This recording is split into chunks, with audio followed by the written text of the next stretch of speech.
Aprobado na sa konseho sa dakbayan sa Mandaue ang paghatag og gratuity pay sa mga job order personnel ug contract of service personnel.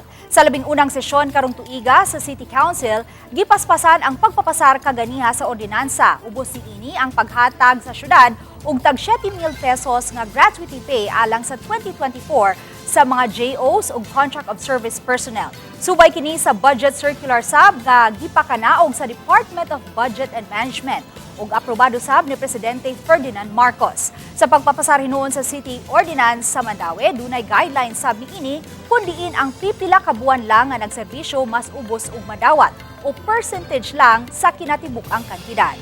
Gipapaspasan sab sa konseho ang pagpagawa sa dokumento aron ma-process na ang payroll niini.